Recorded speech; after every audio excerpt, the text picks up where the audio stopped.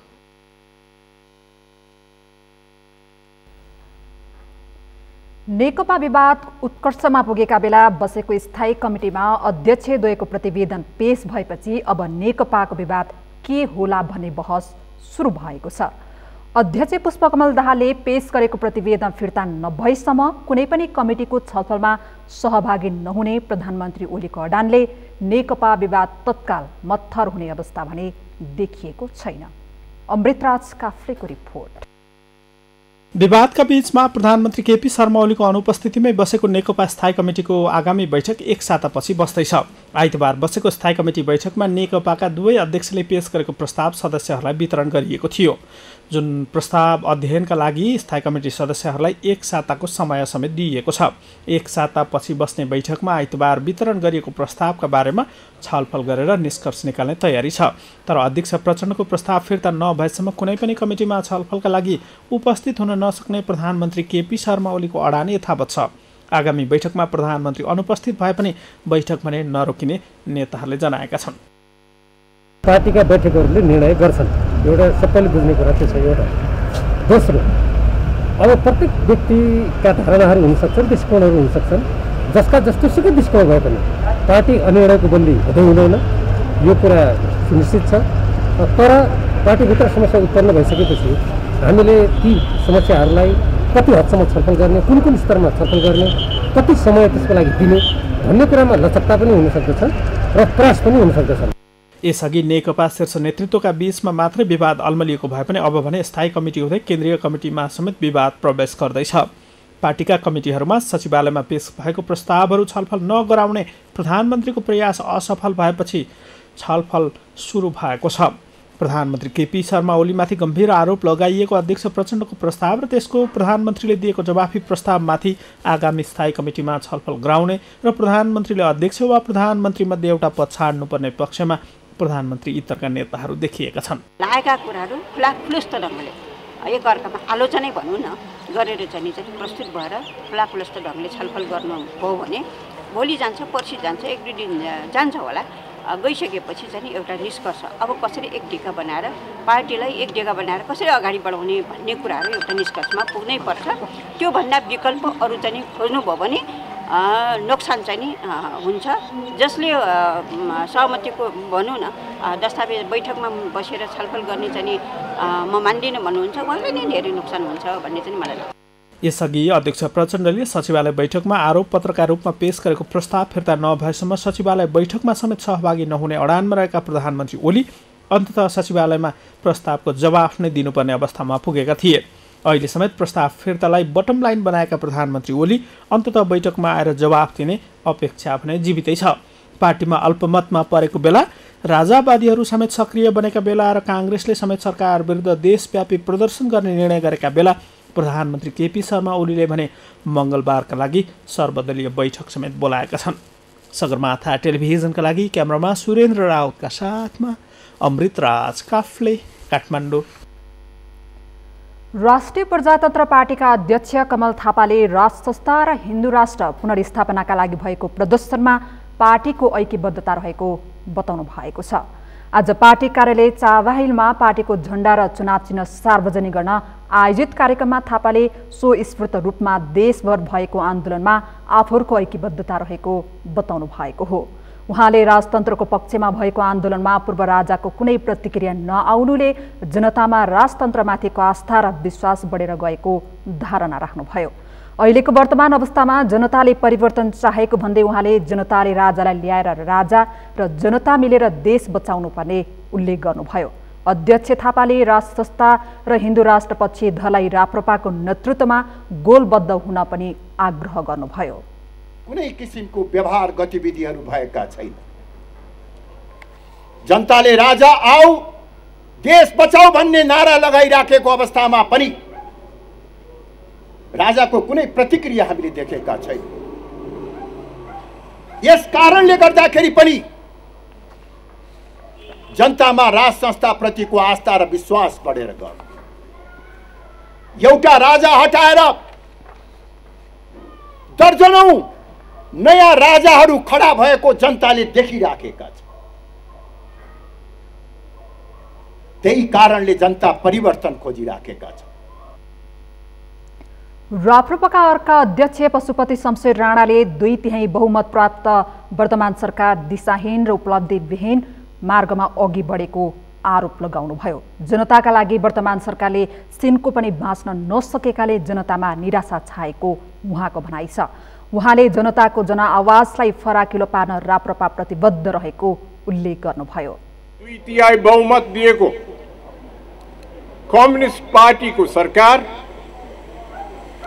2.5 वर्षको यात्राको दरमियानमा दिशाहीन उपलब्धिहीन मार्गमा अगाडि बढिरहेको छ। यो सरकारले हामीले हेर्यौं भने सिन्का बाँच्न सकेको छैन भन्ने हाम्रो अगाडि आइरहेको छ। त्यस्तै राप्रपाका अर्का अध्यक्ष डाक्टर प्रकाश चन्द्र लोहनीले राज संस्था र हिन्दू राष्ट्र पुनर्स्थापना आन्दोलनलाई राप्रपाले निष्कर्षमा पुर्याउने बताउनुभयो।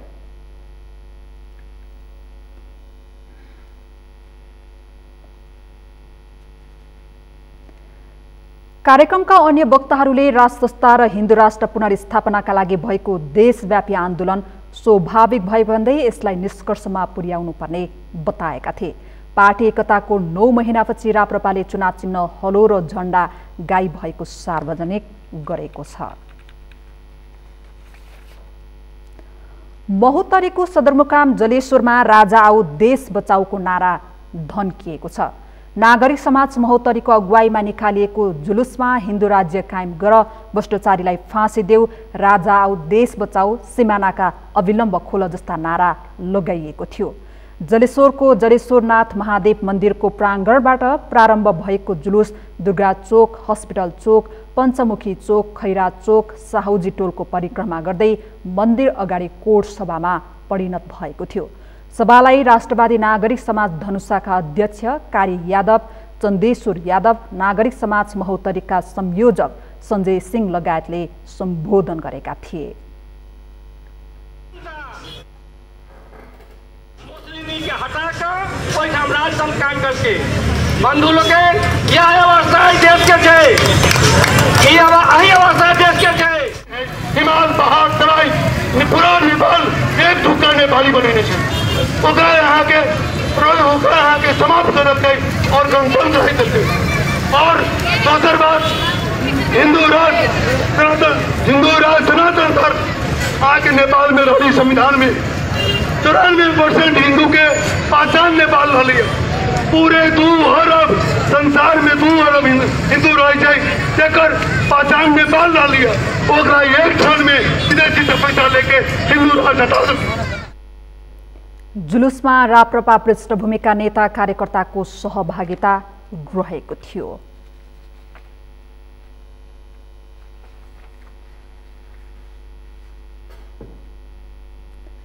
सरकारले मंगलबार सगरमाथाको नयाँ उचाइ सार्वजनिक गर्ने जनाएको छ। नापी विभागले आज पत्रकार सम्मेलन गर्दै चिनिया पक्षसँग समन्वय गरेपछि उचाइ सार्वजनिक गर्ने मिति तय भएको जनाएको हो। विभागका महानिर्देशक प्रकाश जोशीले झण्डै 2 साता अघि मन्त्री परिषदले अनुमोदन गरेको सगरमाथाको उचाइ सार्वजनिक गर्न लागि जानकारी दिनुभयो। उचाइ घोषणापछि अध्ययन विधि जस्ता अन्य प्राविधिक विवरण सार्वजनिक गर्ने जोशीले जानकारी दिनुभएको छ। उचाइ घोषणा कार्यक्रममा सगरमाथाको मापनमा योगदान पुर्याउने व्यक्तिहरूलाई सम्मान गरिने भएको छ।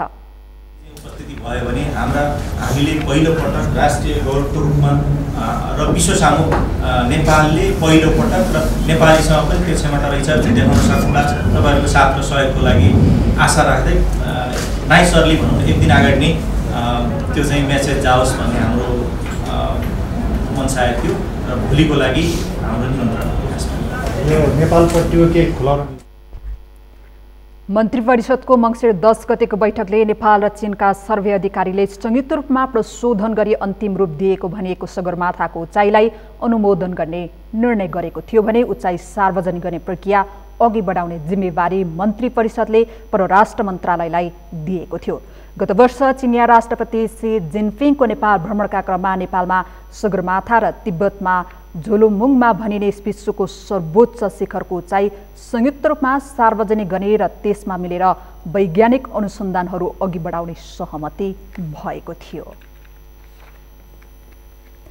सगरमाथा प्राइम समाचारमा अब एकैछिन विश्रामपछि कोभिडबाट निर्माण क्षेत्र प्रभावित भएकाले आयोजनाहरूको म्याद थप्न निर्माण व्यवसायीको माग, करिब 6000 आयोजनाहरू प्रभावित। विश्वभर कोरोनाको महामारी बढ्दो, हालसम्म संक्रमित संख्या 6,74,79,000 नाग्यो, 15,73,000 बढीको मृत्यु। र इङ्ग्लिस प्रिमियर लिग अन्तर्गत गैराती भएको खेलमा जित हात पार्दै टोटेनहम शीर्ष स्थानमा उक्लियो, आर्सेनल 2-0 गोल अन्तरले पराजित।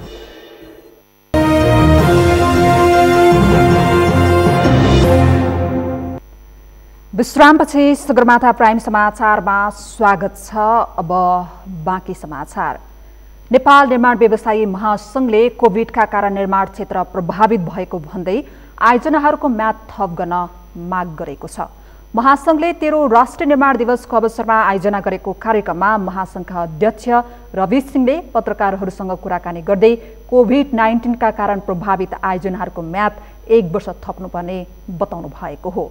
कोभिडका कारण करिब 6000 आयोजनाहरू प्रभावित भएकाले सरकारले सबै आयोजनाको म्याद 1 वर्ष थप गरिदिनुपर्ने उहाँले बताउनुभयो। त्यस्तै 2770 वटा रुग्ण आयोजनाहरूको म्याद गत फागुन 14 गते 1 वर्षका लागि थप गर्ने निर्णय भएकोमा ती आयोजनाहरू पनि कोभिडबाट प्रभावित भएकाले थप 1 वर्ष म्याद थपिनुपर्ने माग गरिएको छ। गत सालमा म्याद थप गरिएका आयोजनाहरूमा पनि मन्त्रालयबाट टिप्पणी उठाउँदा त्रुटि भई रोकिएकाले त्यसलाई छिटो कार्यान्वयन गर्न समेत माग गरिएको छ। त्यस्तै कोभिडका कारण विदेशबाट आउनुपर्ने कन्सल्ट्यान्ट आउन नसकेको र निर्माण सामग्री आयात अझै पनि प्रभावित भइरहेकाले त्यसलाई खुलाउन माग गरिएको छ। निर्माण सामग्रीको उपलब्धता नहुँदा महँगी बढेको भन्दै बजार अनुगमन गर्न समेत माग गरिएको छ। कोभिडको असर निर्माण क्षेत्रमा विश्वव्यापी रूपमा परेको सँगसँगै निर्माण क्षेत्र पनि प्रभावित रह्यो र यो निर्माणको काममा अन्य मुलुकहरूबाट आउने कन्सल्ट्यान्ट, त्यसपछि सप्लाई चेन निर्माण सामग्रीहरू चाहिँ कोभिडको प्रकोपले गर्दाखेरि नेपालमा आउन सकेको थिएन र त्यो निरन्तर रूपमा अहिलेसम्म पनि हामी कोभिडबाट प्रभावितै छौँ। कोभिडको कारणले गर्दाखेरि लगभग 6000 आयोजनाहरू चाहिँ प्रभावित भएको छ।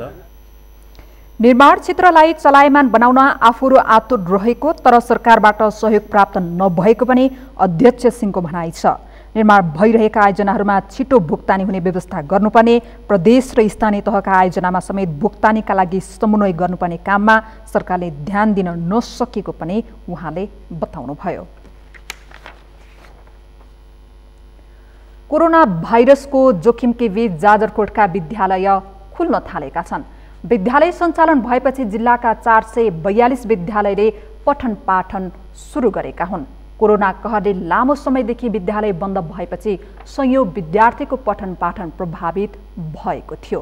अहिले धम्माधम विद्यालय खुलेपछि विद्यार्थीहरू खुसीले गदगद भएका छन्। जाजरकोटबाट बद्री पन्तको रिपोर्ट। कोरोना भाइरसको महामारीका कारण गत चैतदेखि बन्द जाजरकोटका विद्यालय धम्माधम खोल्न थालेका छन्। संक्रमणको जोखिमकै बीच विद्यार्थीको भौतिक उपस्थितिमै कक्षा सञ्चालन हुन थालेको हो। विद्यालय सञ्चालन कार्य ढाँचा बनाएर मङ्सिर 7 गतेबाट विद्यालयले पठन पाठन सञ्चालन गरेका छन्। स्वास्थ्य सुरक्षाका मापदण्ड अपनाएर विद्यालयले पठन पाठन सञ्चालन गरेको विद्यालयका शिक्षकको भनाइ छ। कोरोना भाइरसका कारण लामो समयसम्म भएको बन्दाबन्दीले गर्दा प्रभावित भएको विद्यार्थीको पठन पाठनमा अहिले सहजता आएको छ। हाल हामीले चाहिँ तत्काल मङ्सिर 7 गतेबाटदेखि हाम्रो स्थानीय सरकारको पहलबाट 7 गतेबाट विद्यालय खोल्ने हामीले अनुमति पाएका थियौँ र विद्यालय खोल्ने क्रममा हामी लागेका छौँ। हामीले पठन पाठन सुरु गरेको अवस्था। कोरोनाको कारणले गर्दाखेरि अब चैत्र 11 गतेदेखि विद्यालय बन्द रहने अवस्था रह्यो र त्यसमा चाहिँ अब यो 7-8 महिनाको पिरियडमा चाहिँ विद्यालय बन्द रहँदाखेरि विद्यार्थीको पठन पाठनमा ज्यादै चाहिँ अब कठिनाइ चाहिँ भनेको मतलब चाहिँ कठिनाइ आइरहेको छ र सायद विद्यार्थीले केही सिकेका सिपहरू पनि सिकेका कुराहरू पनि सबै बिर्सेको अवस्था थियो र त्यसपछि चाहिँ अब चाहिँ माथि नेपाल सरकारको चाहिँ अब हाम्रो चाहिँ अब बारीकोट गाउँपालिका शिक्षा युवा तथा खेलकुद शाखाबाट नीति निर्देशन भएअनुसार हामीले विद्यालय चाहिँ नि अब यो अब भर्खरै चाहिँ अब यो खोलेको लगभग 12-15 दिन जति भइसकेको छ र विद्यालय चाहिँ अब अवस्था यही हो। हामीले अब चौरमा भित्र चाहिँ ग्यादरिङ अथवा भित्र हुल हुने भएको हुनाले हामीले यस्तै चौरमा चाहिँ नि अब यो सी आकारले चाहिँ बसालेर अब यसरी पठन पाठन गर्नुपर्ने अवस्था भएको छ। लामो समयपछि विद्यालय सञ्चालनमा आएपछि विद्यार्थीहरू निकै खुसी देखिएका छन्। पठन पाठन क्रियाकलाप सञ्चालनमा आएपछि विद्यार्थीहरू नियमित रूपमा विद्यालय आउने गरेका छन्।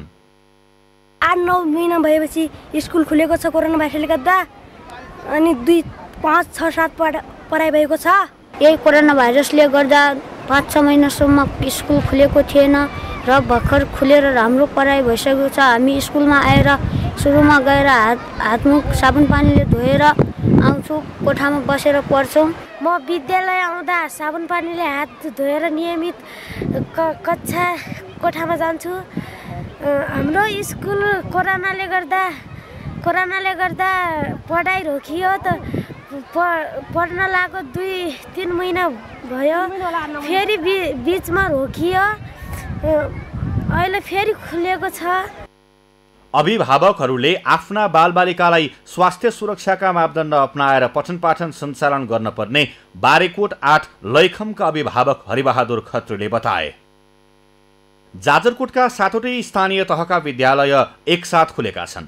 सरकारले कोभिड-19 को प्रभाव नभएको ठाउँमा विद्यालय खोल्न सम्बन्धित स्थानीय तहलाई जिम्मा दिएपछि जिल्लाभरिका सबै विद्यालयमा पठन पाठन सुरु भएको शिक्षा विकास तथा समन्वय इकाइ जाजरकोटका प्राविधिक सहायक दलवीर पुनले बताए। जिल्लाका 412 सामुदायिक र 30वटा संस्थागत विद्यालयमा 70,000 विद्यार्थी पठन पाठन गर्दै आएका छन्।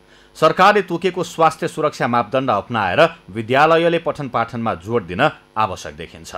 सगरमाथा टेलिभिजनका लागि जाजरकोटबाट बद्री पन्तको रिपोर्ट। सशस्त्र प्रहरीको कुटाईबाट वीरगञ्जका एक चिकित्सक घाइते भएका छन्। वीरगञ्ज भन्सार कार्यालयको सुरक्षामा खटिएका सशस्त्र प्रहरीले हिर्काएको लाठी लागि वीरगञ्ज भवानी हस्पिटलमा कार्यरत डाक्टर अशोक गुप्ता घाइते भएका हुन्। गुप्ताको टाउको समेत फुटेको छ। उनको उपचार वीरगञ्जको नारायणी अस्पतालमा भइरहेको छ। टाउकोमा 5वटा टाका लगाइएको छ। डाक्टर गुप्ता परिवारलाई छोड्न भन्दै सीमावर्ती सहर भारतको रक्सोल जाँदै थिए, तर वीरगञ्ज भन्सार कार्यालयको मूल गेटमा खटिएका सशस्त्र प्रहरीसँग सीमा पारी जाने विषयमा विवाद हुँदा उनको टाउकोमा हिर्काएको पीडितले बताएका छन्।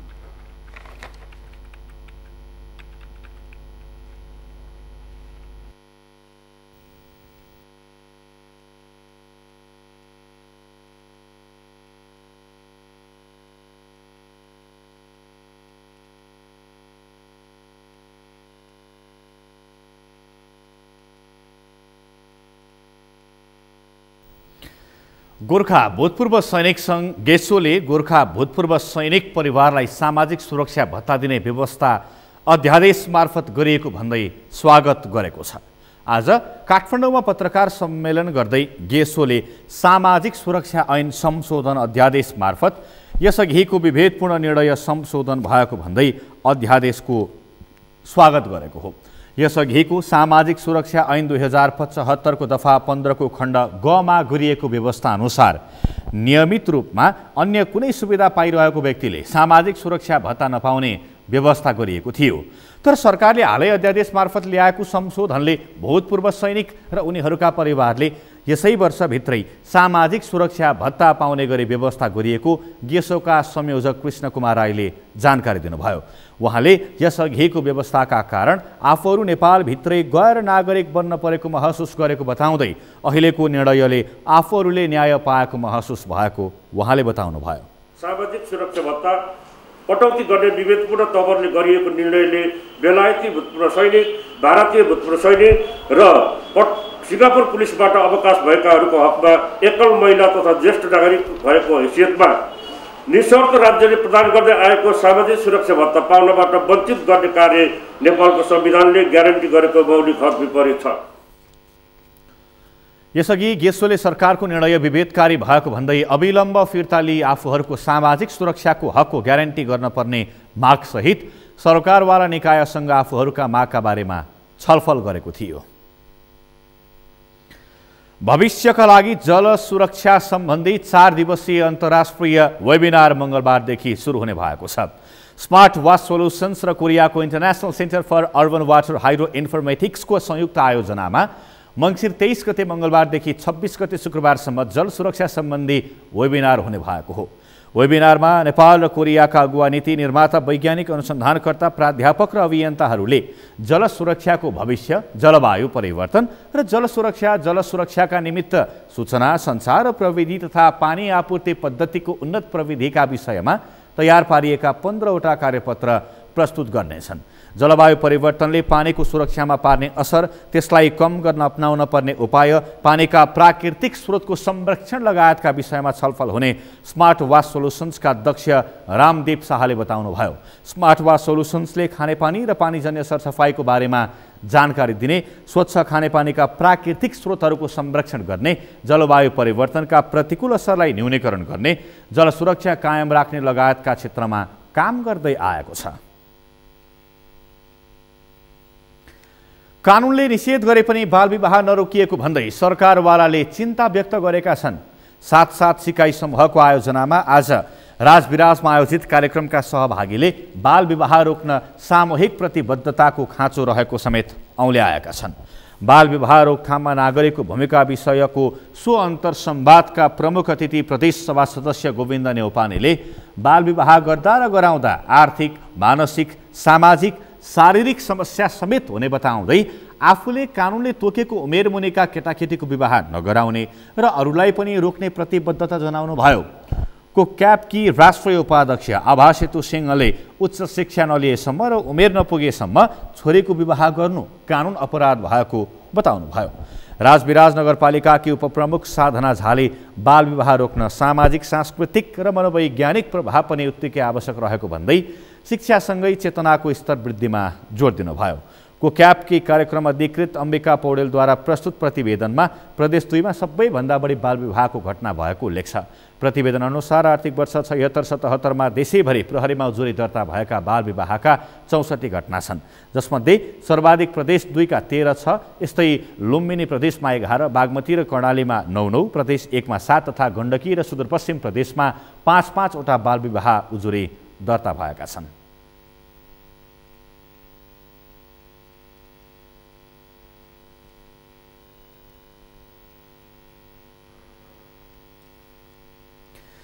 चितवनको सौराहा स्थित राष्ट्रिय प्राकृतिक संरक्षण कोषमा हुर्किएको गैंडाको बच्चालाई जंगल पठाउने तयारी गरिएको छ।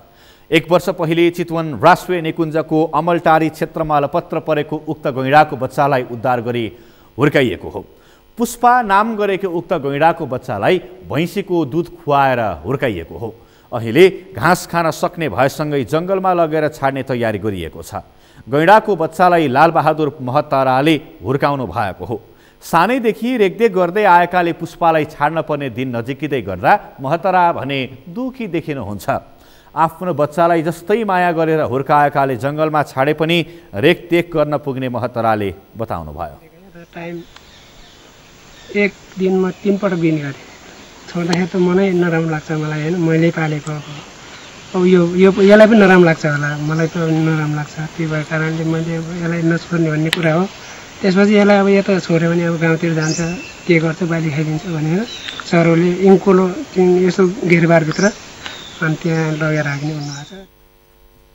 पुष्पाले जन्मेदेखि नै जङ्गलको अनुभव गर्न पाएकी छैनन्। भैँसीको दूध खाएर हुर्केकी पुष्पालाई सुरुमै खुला जङ्गलमा नभई अर्नाका लागि बनाइएको खुल्ला खोरमा छोड्ने तयारी गरिएको छ। तत्कालै जङ्गल लगेर छाड्दा अन्य जनावरको डर हुने भएकाले पहिला निकुञ्जभित्रको अर्नाका लागि तयार पारिएको इन्क्लोजर अर्थात् तारबार गरी निश्चित क्षेत्रमा छुट्याइएको ठाउँमा लगेर राखिने र जङ्गलकै प्रकृतिमा रमाउन सक्ने भएपछि खुल्ला जङ्गलमा छाडिने राष्ट्रिय प्राकृतिक संरक्षण कोषका प्रमुख डाक्टर बाबुराम लामिछानेले बताउनुभयो। खुल्ला खोर त्यहाँभित्र अहिले जुन जहाँ चाहिँ अर्ना रहेको छ त्यहाँ हामीले अघिल्लो वर्ष यो सँगसँगै उद्धार गरेको अर्को अलिक ठुलो गइरहेको थियो त्यसलाई चाहिँ लगेर त्यहाँ पुनर्स्थापना गर्ने काम पनि गरिरहेछौँ। त्यो चाहिँ सक्सेसफुल देखिया भएर त्यहीँ लाँदाखेरि राम्रो हुन्छ भन्ने चाहिँ हामीलाई लाग्यो। राष्ट्रिय प्राकृतिक संरक्षण कोषले पुष्पासहित हालसम्म 25वटा टुहुरा गैंडाका बच्चा हुर्काएको छ। पुष्पालाई भेटेरिनरी डाक्टर, वन्यजन्तु प्राविधिक सहितको सहयोगमा हुर्काइएको हो।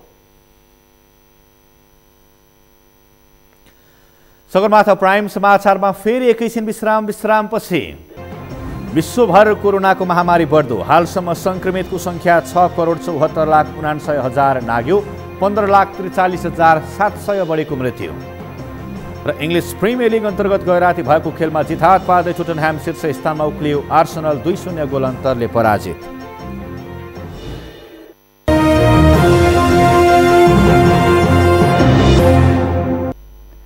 अब पालो अर्थ समाचारको। अर्थ समाचारका प्रायोजक हो आफ्नो विश्वास हो त्रिशक्ति सिमेन्ट।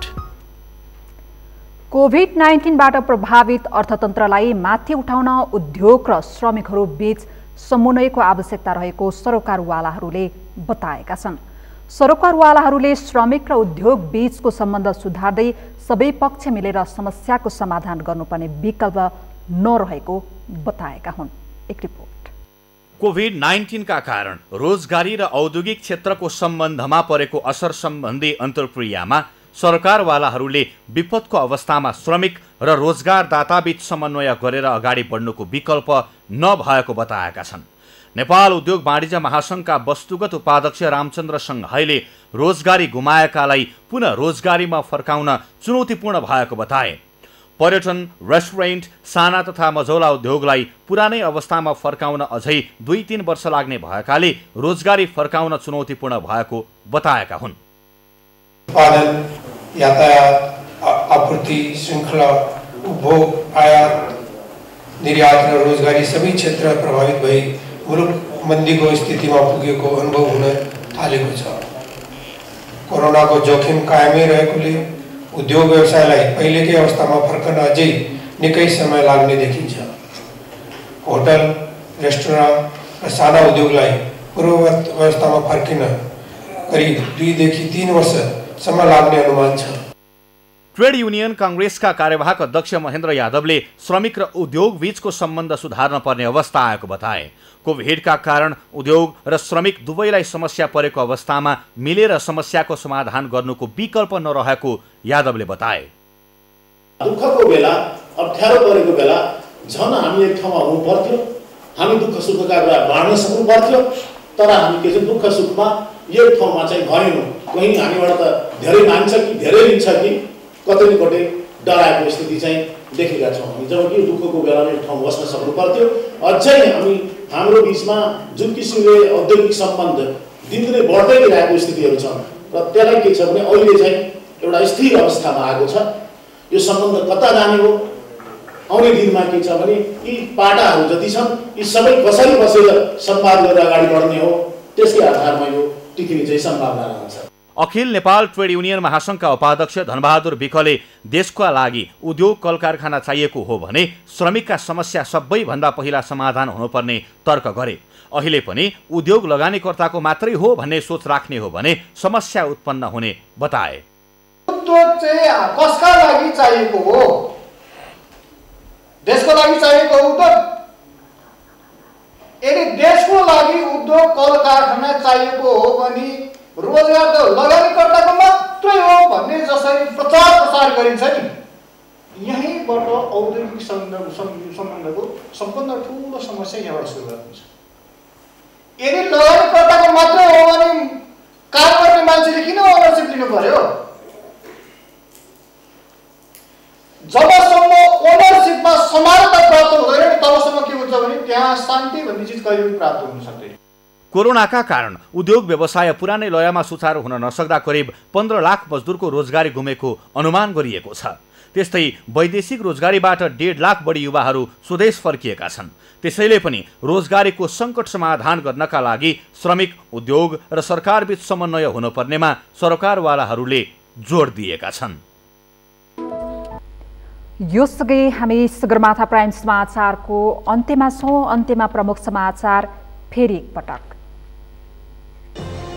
कोरोना संक्रमणका कारण पछिल्लो 24 घण्टामा 20 जनाको मृत्यु, 1014 जना संक्रमित, 1628 जना निको भए। प्रधानमन्त्री केपी शर्मा ओलीद्वारा सर्वदलीय बैठक आह्वान, देशका विभिन्न ठाउँमा बढ्दै गएको राजावादीहरूको प्रदर्शनबारे छलफल हुने। कोभिडबाट निर्माण क्षेत्र प्रभावित भएकाले आयोजनाहरूको म्याद थप्न निर्माण व्यवसायीको माग, करिब 6000 आयोजनाहरू प्रभावित। विश्वभर कोरोनाको महामारी बढ्दो, हालसम्म संक्रमित संख्या 6,74,79,000 नाग्यो, 15,43,000 बढेको मृत्यु। र इङ्ग्लिस प्रिमियर लिग अन्तर्गत गएर राति भएको खेलमा जित पार्दै लेस्टर सिटी तेस्रो स्थानमा उक्लियो, सेफिल्ड युनाइटेड 2-1 गोल अन्तरले पराजित।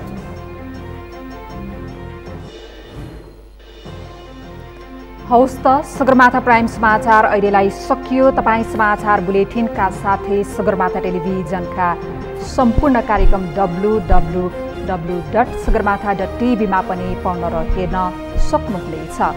साथै युट्युबमा youtube.com/sagarmatha TV नेपालमा हेर्न सक्नुहुनेछ।